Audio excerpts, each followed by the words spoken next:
یا مدرسے کے عالم دین کو بلا کے مصطفیٰ کا ذکر کرا لو، اسی کا نام جلسہ ہوا کرتا ہے۔ سبحان اللہ بولو گے بھیا؟ لاجی صاحب حضرت تھوڑی دیر کے لیے چائے روک لو، تھوڑی دیر، نہیں ہٹ جاؤ، تھوڑی دیر کے لیے۔ دیکھو میں جو چائے پلا رہا ہوں نا تمہیں، اگر دل سے پی لی تو اس کا نشہ قبر میں بھی نہیں اترے گا انشاءاللہ۔ بس تھوڑی دیر اور پی لو، اس کے بعد سلام پر دعا انشاءاللہ۔ دل لگا کے ہاتھ اٹھا کے کہہ دو یا رسول اللہ۔ ٹھیک ہے، تو اس چیز کو ان علماء کو اب بھی سوچنا چاہیے، اب بھی وقت ہے، اس لیے کہ یہ جو غیر مقلد ہیں، دیابنا ہے، وہابیہ ہیں، شیعہ ہیں، رافضی ہیں، غیر مقلد ہیں، یہ سب لوگ سوچیں گے اس کا مطلب جلسوں کی کوئی حیثیت ہی نہیں ہے۔ یہ بلا وجہ کی باتیں تھی جو یہ کرتے چلے آ رہے تھے۔ تو یہ سارے کام کون کر رہا؟ ہمارے۔ میں کہتا ہوں عالم جس کو اللہ نے علم کی دولت سے سرفراز فرمایا، اس کے سر پہ بہت بڑی ذمہ داری کا سہرا ہوتا ہے۔ سوچنا سمجھنا جس کو اللہ نے عقل دی ہے سب کے لیے ضروری ہے، مگر عالم دین کو وہاں پیدا کرتا ہے خدا، اس زمین پر پیدا کرتا جس زمین کو عالم دین کی ضرورت ہوتی ہے۔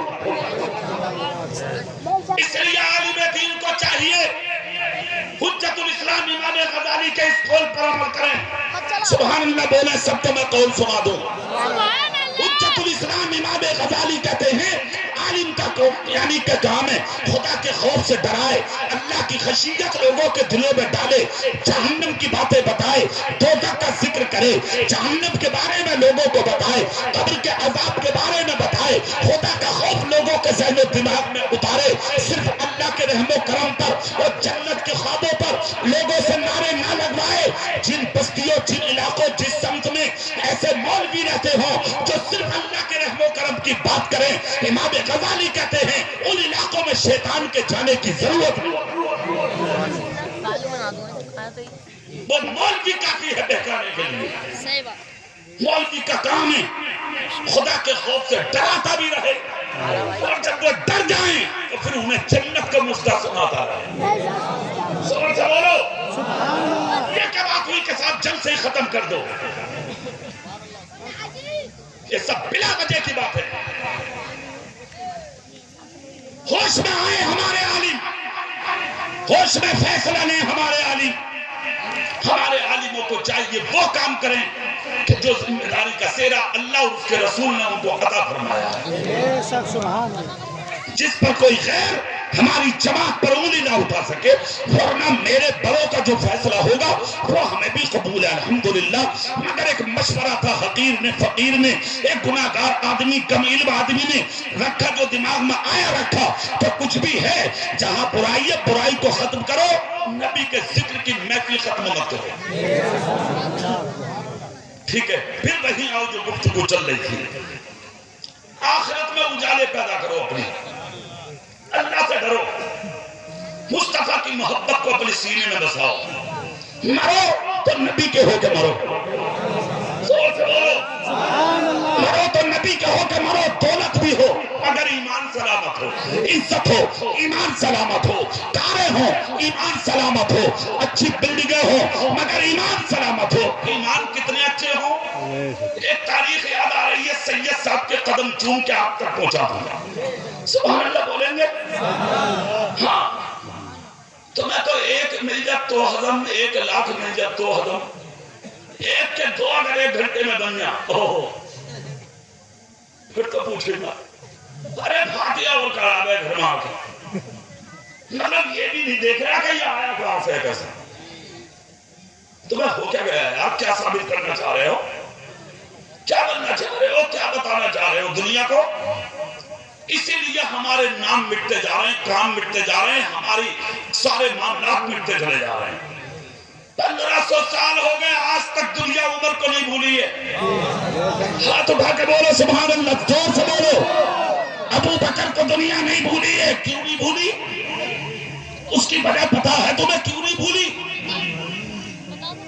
تمہیں یہی نہیں پتا کہاں سے آیا، کہاں سے کھا رہے ہیں، کیسے کھا کھا رہے ہیں، کس طریقے سے کھا رہے ہیں، اولاد کیا کر رہی ہے، بیٹی کیا کر رہی ہے. صبح سے شام تک اپنی بیٹیوں پہ نظر رکھا کرو، صبح سے شام تک اپنے بیٹوں پر نظر رکھا کرو، اپنے اوپر بھی نظر رکھو، اپنی بیوی پہ بھی رکھو، اپنی بیٹی پہ بھی رکھو، اپنے بیٹوں پہ بھی رکھو، ہمیشہ نظر رکھو. کتنی تیز نظر تھی عمر کی.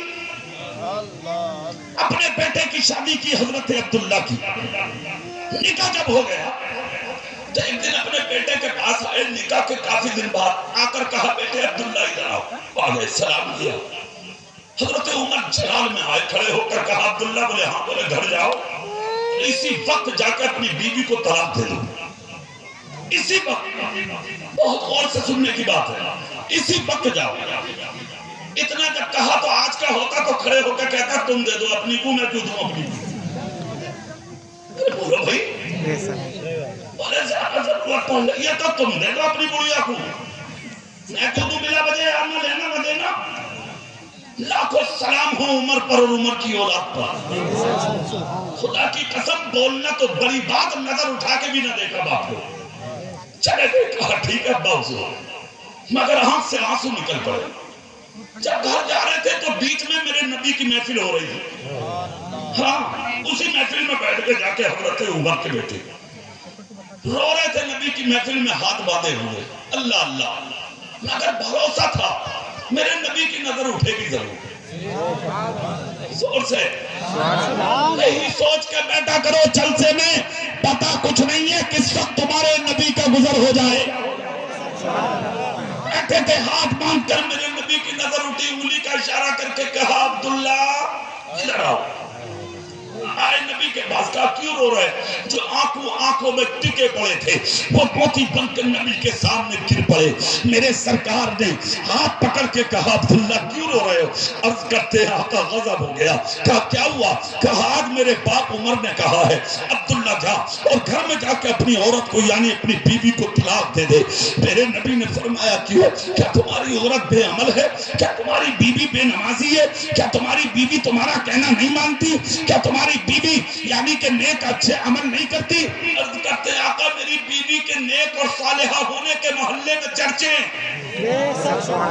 بہت نیک ہے بیوی، نمازی ہے بیوی، بہت اچھی ہے میری بیوی. کہا پھر عمر نے طلاق کو کیوں کہہ دیا؟ عرض کرتے ہیں آقا اسی لیے آیا ہوں تاکہ آپ کی بارگاہ سے مجھے کچھ انعام مل جائے، میری بیوی میرے نکاح میں رہ جائے. میرے نبی نے مسکرا کر کہا عبداللہ جاؤ، طلاق تو تمہیں دینا ہی ہے، تمہارے باپ کا حکم ہے، تمہارے باپ کا حکم ہے، تمہارے باپ کا حکم ہے. 3 مرتبہ نبی نے کہا جاؤ جاؤ، طلاق تو دے نہیں ہے تمہیں، یہ ہے تمہارے باپ کا مرتبہ. ہاتھ تو ہاتھ پکڑا اور جاؤ ابا، ہاتھ پکڑا اور اماں سے کہہ رہا. بولے کان کھول کے سن لیے بڑھیا، میری بہو کے منہ مت لگیے. اوہو کیا پوچھو، کان کھول کر سنو جملہ. 15 mm کی پتھری ہو جانا گردے میں تیرے، رات میں نہیں آتی ہے تجھے، جھکا جھکا پھرتا گھر میں، پانی پیتا پیتا پریشان ہے. صبح اٹھ کے الٹرا ساؤنڈ کرایا، جیسے ہی ایکسرا آیا ڈاکٹر نے دیکھ کے کہا یار سینے میں تھوڑا بہت دل ہے یا نہ تیرے؟ بولے کیوں؟ بولے 15 mm کی پتھری ہے، پورے گھر کو اٹھائے دھویا. جا کچھ نہ پانی پی لیے، زیادہ پیٹ بھر بھر کے نکل جائے گی، ختم. 15 mm کی پتھری نہ برداشت ہوئی تجھ سے، رات بھر سو نہ سکا تو. کبھی اس ماں کی طرف نظر اٹھا کے دیکھی ہے تو نے کہ 15 mm کی پتھری نے تجھے سونے نہ دیا؟ مگر تو 1.5 کلو کا تھا، تو 2 کلو کا تھا، تو 2.5 کلو کا تھا. تیری ماں تجھے اپنے گود میں رکھے گھومتی تھی، تکلیف ہوتی تھی، پیٹ پکڑ کے بستر پہ گر جاتی تھی. پڑوسن کہتی تھی بہن کیا ہوا؟ تو سر کا پسینہ صاف کر کے مسکرا کے جواب دیتی تھی نانا بس تھکن ہو گئی تھی میں لیٹ گئی. مگر جس دن تو پیدا ہوا پڑوسن نے پوچھا ارے تکلیف ہوتی تھی، بستر پہ گر جاتی تھی، اب تو بتا دے بات کیا تھی؟ ماں نے پکار کے کہا بہن سچ بات تو یہ ہے تکلیف مجھے کچھ نہیں، تکلیف میرے بچے کی وجہ سے ہوتی تھی، میں بستر پہ گر جاتی تھی. کہا تم نے کبھی بتایا تو نہ؟ ماں کی ممتا بولی بتایا اس لیے نہیں تھا تاکہ میرے پیٹ میں پلنے والے بچے کو کسی پڑوسن کی نظر نہ لگ جائے. اللہ اللہ یہ ہے تیری ماں. کبھی دیکھا ہے اس ماں کی طرف؟ نظر اٹھائی ہے اس ماں کی طرف؟ ہاتھ میں پیالہ لے کے بھیک مانگ رہے ہو؟ دعا کر دو دعا کر دو دعا کر دو. ارے بارے واہ آدمی دعا کی ضرورت ہے. ایک جملہ دیکھ سید سلیم میاں کے قدموں میں بیٹھ کر تمہارے سینوں تک پہنچا کے جا رہا ہو. دعا کے لیے دل چاہیے دل. اور دعا کے لیے جو دل اللہ نے تیری ماں کے سینے میں رکھا ہے وہ دل کسی مفتی کے سینے میں ہو ہی نہیں. نعرہ تکبیر، نعرہ رسالت، علماء اہل سنت، شان والدین، نعرہ تکبیر، نعرہ رسالت. واہ واہ واہ واہ، سبحان اللہ سبحان اللہ. راضی کر لے اپنی ماں کو. سوچ ہے سوچ ہے. راضی کر لے اپنے باپ کو. سن باپ کو دیکھ. باپ اور ماں تو بڑی دولت ہے. تیرے گاؤں کا کوئی سفید داڑھی والا ہونا اس کو بھی راضی رکھا. تمہارے نبی نے فرمایا سفید داڑھی والا سر پہ ہاتھ رکھ کے اگر مسکرا دے، صرف مسکرا دے، کچھ نہ بولے،